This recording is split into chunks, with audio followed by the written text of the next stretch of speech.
මුහුද කියන්නේ හරිම නිස්කලංක තැනක් වගේ පෙනුනට ඒක කොයි වෙලාවෙ රුද්‍රු වේද කියලා කවුරුත්ම දන්නේ නැහැ. විශේෂයෙන්ම තමන්ගේ පණ වගේ හිටපු යාළුවෝ 4 දෙනෙක් හරිම සතුටින් මාළු අල්ලන්න මුහුදට ගිය ගමනක් ඔවුන්ගේ ජීවිතේ දරුණුම අපායක් වෙයි කියලා ඔවුන් කවදාවත් හීනකින්වත් හිතන්නේ නැතුව ඇති. ඉතින් සාදරයෙන් පිළිගන්නවා සිනමාල වෙතට.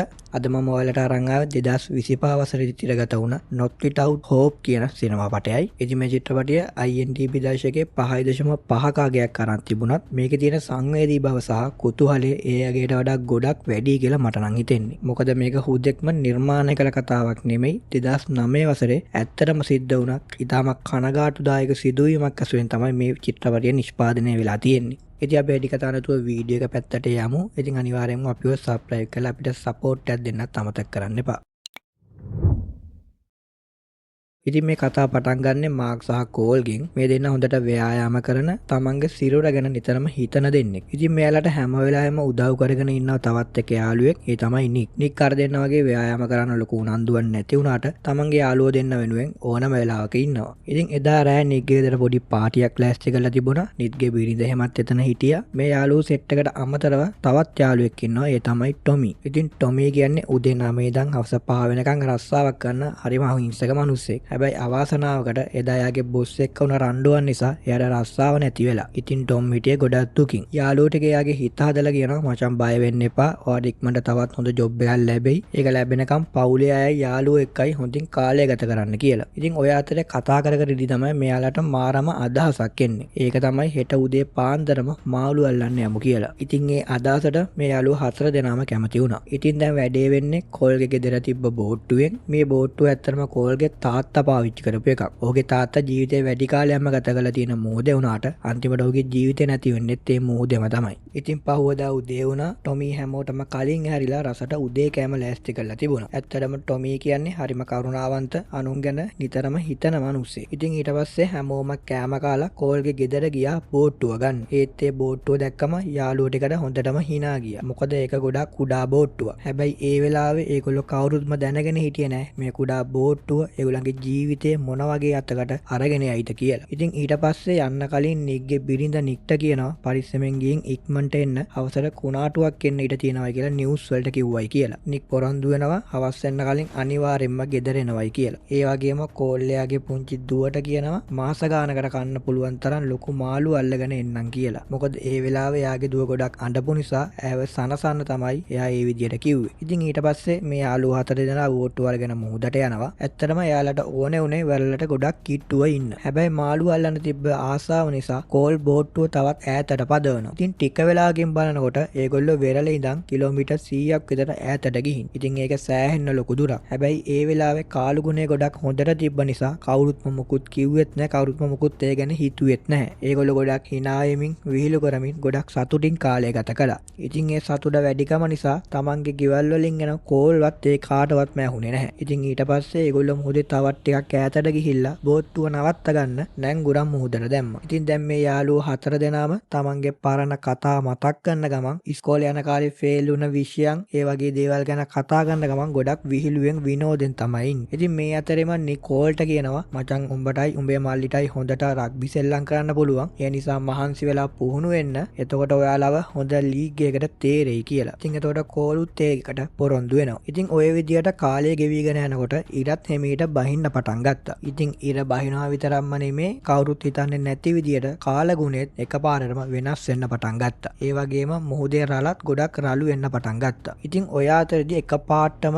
ගොඩක් හයියෙන් ගොඩක් උසට රළ පහරක් ඇවිල්ලා මේ බෝට්ටුව වදිනවා. ඉතින් ඒ එක්කම මේ බෝට්ටුව කවුරුත් හිතන්නේවත් නැති විදියට එකපාරටම මේ මුහුද මැද්දේදී අනිත් පැත්ත ගහනවා. ඉතින් ඇසිපිය ගහන සැනින්ම මේ යාළුවෝ 4 දෙනා බෝට්ටුවෙන් එළියට විසි වෙලා මුහුදේ තැනින් තැනට වැටෙනවා. බෝට්ටුව දැන් තියෙන්නේ සම්පූර්ණයෙන්ම අනිත් පැත්ත හැරිලා. ඒ ඇස්සේ ටොමිව පේන්නත් නැහැ. එයා බෝට්ටුවේ යට හිර වෙලා. ඉතින් කෝල් තවත් පරක්කු වෙන්නේ නැතුව ටක් ගාලා වතුර යටට ගිහිල්ලා ටක් ගාලා ටොමිව බේරගෙන උඩට අරගෙන එනවා. ඉතින් මේ අතරෙම කෝල් හැමෝටම කියන්නේ කවුරුත්ම විසිරෙන්න එපා හැමෝම එකට ඉන්න කියලා. මොකද මේ වගේ වෙලාවක තනියම ඉන්න එක ගොඩක් භයානකයි කියලා. ඉතින් මේ අතරම මේගොල්ලෝ ගොඩක් උත්සාහ කරන්නේ අනිත් පැත්තට තියෙන බෝට්ටුව කොහොම හරි පැත්තට හරව ගන්න. ඒත් ඒක හිතන තරම් ලේසි වෙන්නේ නැහැ. ඉතින් ඉතින් කෝල්ට හිතෙනවා මේක වෙන්නේ බෝට්ටුවේ නැංගුරම මුහුද ඇතුලේ, ඒ කියන්නේ මුහුද පතුලේ මොකක් හරි එක හිර වෙලා තියෙන නිසායි කියලා. ඉතින් එතකොට කෝල් කියනවා අපිට මේ නැංගුරමේ ලණුව කපන්න වෙනවයි කියලා. හැබැයි ඊළඟට එන ප්‍රශ්නේ තමයි ලණුව කපන්න මෙයාලා ළඟ පිහියක් නැහැ.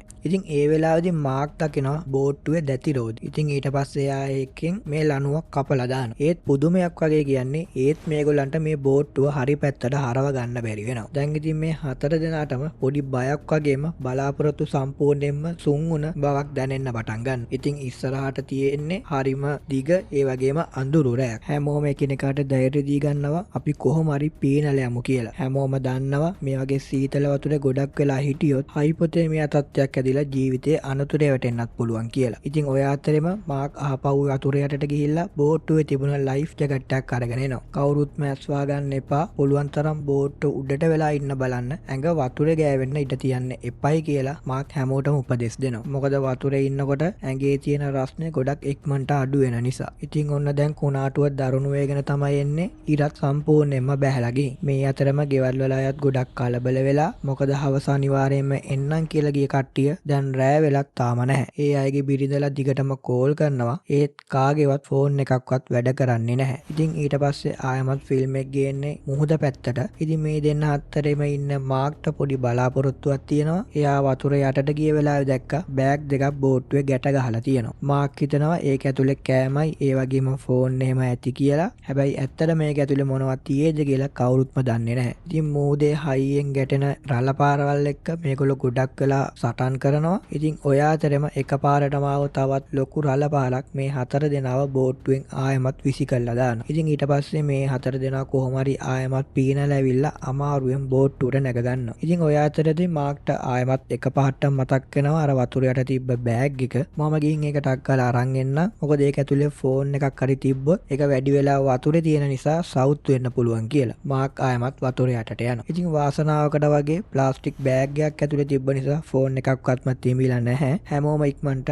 911 අංකයට කෝල් කරන්න පටන් ගන්නවා. ඒත් එක ෆෝන් එකකටවත් සිග්නල් පොඩ්ඩක්වත් නැහැ. නිග්ගේ ෆෝන් එකේ කෝල් එකක් කනෙක්ට් වෙන්න ගියත් ඒකත් ඒ වෙලාවෙම විසන්දි වෙලා යනවා. ඊට පස්සේ අන්තිමේදී මේගොල්ලෝ තීරණය කරනවා දැන් ෆෝන් පාවිච්චි කරලා වැඩක් නැහැ. බැටරි ටික ඉතුරු කරගෙන පස්සේ වෙලාවක try කරලා බලමු කියලා. ඔය අතරේ තමයි මේගොල්ලෝ හීනයක් වගේ දෙයක් දකින්නේ. ඈතින් ලොකු නැවක් යනවා. ඉතින් මේ හතර දෙනාම පුළුවන් හයියෙන් කෑ ගහලා උදව් ඉල්ලනවා. ඉතින් ටොමි ඉක්මනට තමන් ගාව තියෙන ෆ්ලෙයා එකකුත් පත්තු කරනවා. ඒත් අවාසනාවක මහත කියන්නේ ඒක පත්තු කරද්දිත් නැව ගොඩක් දුරට ගිහිල්ලා ඉවරයි. ඒ නැව වගේම මෙයාලගේ බලාපොරොත්තුත් ඈතටම ගිහින් කියලා මෙයාට දැනෙන්න පටන් ගන්නවා. ඒත් මේ හතර දෙනා වැඩි ඇතෑරිය නැහැ. පාර දින්නේ නැති මිනිස්සු දිනන්න කියලා මේ අය කෙනෙකුට ධෛර්යය දී ගන්නවා. හැබැයි සෝබාදාම නම් මෙයාට කිසිම කරුණාවක් දක්වන්නේ නැහැ. මොහොතේ තියෙන රළ පහරවල් ඇවිල්ලා මේගොල්ලන්ගේ බෝට්ටුවේ වැදිලා මේගොල්ලන්ව කොහොම හරි වතුරට ඇදලා දාන්න තමයි රළ හදන්නේ. ඉතින් මෙහෙම ටික වෙලාවක් යනකොට දැන් මෙයාලට ඇඟට සෑහෙන සීතල දැනෙන්න පටන් ගන්නවා. ඒ කියන්නේ ඇඟේ තියෙන උෂ්ණත්වය ගොඩක් අඩු වෙලා කියන එක.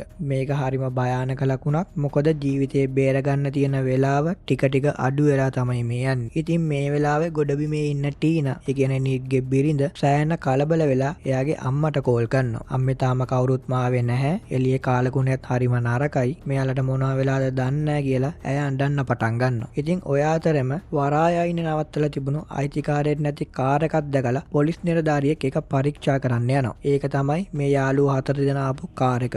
ඉතින් අපි ආයමත් මුහුද පැත්තට යන්. මේ හතර දෙනා ඉන්න තත්ත්වය දැක්කම ඇත්තටම අපිටත් ලොකු දුකක් දැනෙනවා. ඒ වගේම ඒගොල්ලන්ගේ පරාජය නොවන ගතියට අනිවාර්යයෙන්ම ගරු කරන්නත් ඕනේ. මොකද එයාලා ජීවිතයත් මරණයක් අතර ගොඩක් ලොකු සටනක තමයි දැන් ඉන්නේ. හැබැයි ඊළඟට වෙන්නේ හිතා ගන්නවත් බැරි දෙයක්. ඉතින් මං කලින් කිව්වා වගේ මුහුද නම් මේගොල්ලන්ට කිසිම කරුණාවක් දක්වන්නේ නැහැ. එකපාරටම ආව තවත් ලොකු රළක් මේ බෝට්ටුවේ වැදිලා මේ හතර දෙනාව ආයමත් වතුරට විසික් කරලා දානවා. ඉතින් දැන් මේ මුළු මුහුදම මේ මුළු පැත්තම අන්ධකාරයේ ගිලිලා තියෙන්නේ. තමන් ඉන්නේ කොහෙද, බෝට්ටුව තියෙන්නේ කොහෙද කියලා මේ එක්කෙනෙක්ටවත් දැන් හිතා ගන්න බැරුව තමයි ඉන්නේ. ඉතින් ඒ වෙලාවේ වාසනාවට වගේ ආසෙ ලොකු අකුණක් ගහනවා. ඒ අකුණෙන් එන ආලෝකය නිසා බෝට්ටුව තියෙන්නේ කොහෙද කියලා මේගොල්ලන්ට හොයාගන්න පුළුවන් වෙනවා. ඉතින් ඊට පස්සේ මේ හතර දෙනා කොහොම හරි ගොඩක් අමාරුවෙන් ආයමත් බෝට්ටුව ළඟට ගිහිල්ලා බෝට්ටුව උඩට නැග ගන්නවා. ඉතින් මේ අතරෙම මාක්ට තමන්ගේ පොඩි දුවගේ හිනාවත් එක්ක තියෙන පුංචි මූණ නිතරම මැවිලා පේන්න පටන් ගන්නවා. ඉතින් ඇත්තටම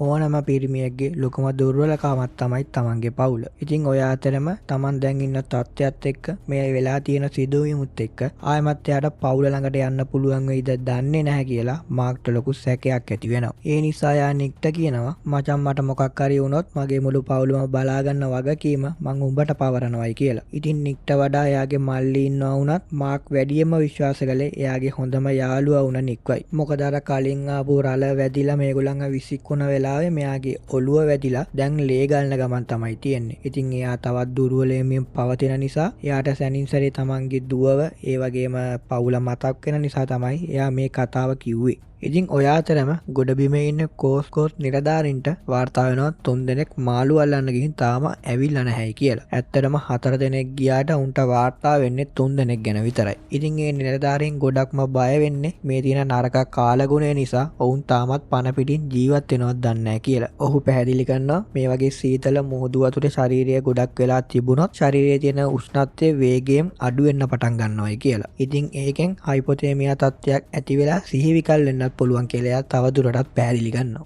ඉතින් විශේෂයෙන්ම මේ අය අතරේ රග්බි ක්‍රීඩකයෝ දෙන්නෙකුත් ඉන්නවයි කියලා දැනගත්තට පස්සේ ඒ නිලධාරියා තවත් බය වෙනවා. ඉතින් ඔයාලා දන්නවද ඒ අය එයා තවත් බය වුණේ කියලා. රග්බි ක්‍රීඩකයන්ගේ සිරුරේ තියෙන මේදේ ගොඩක්ම අඩුයි. ඉතින් ඒ විදියට මේදේ තමන්ගේ ශරීරයේ අඩු වෙනකොට ඇඟේ තියෙන රස්නෙත් දරා ගන්න තියෙන හැකියාව ටිකින් ටික අඩු වෙනවා. ඉතින් අනිත් අයට සාපේක්ෂව මේගොල්ලන්ට ඉක්මනට අර අනතුරට ගොදුරු වෙන්න තියෙන ඉඩ කඩ වැඩි. ඉතින් දැන් තත්ත්වය හරිම දරුණුයි. අර මං කලින් කිව්වා වගේ රග්බි ක්‍රීඩකයෙක් වුණ කෝල්ගේ ඇඟේ මේදේ ගොඩක් අඩු නිසා අර ලුණු වතුර එයාගේ ශරීරයට හරිම වේගෙන් බලපාන්න පටන් ගන්නවා. එයාට උණ තුවාලෙත් එක්ක එයා දැන් ඉන්නේ සිහි විකල් වුණ තත්ත්වයක. එයාටම දැනෙනවා දැන් තමන් මැරෙන්න තමයි යන්නේ කියලා. අනිත් යාළුවෝ 3 දෙනා එයාට කොහොම හරි වාරු දීගෙන බොහොම අමාරුවෙන් මේ බෝට්ටු උඩ තියාගන්න උත්සාහ කරනවා. ඒත් කෝල්ට සිහිය නැති නිසා එයා නිතරම වතුරට ලිස්සලා ගිහිල්ලා වැටෙනවා. ඔය අතරම ගොඩබිමේ ඉන්න code guard නිලධාරී Dan rescue helicopter එකක් එවනවා මෙයාලව හොයන්න. ඉතින් මේ දරුණු කුණාටුව මැද්දේ හෙලිකොප්ටරේ පැයක් විතර සම්පූර්ණයෙන්ම මූද පීර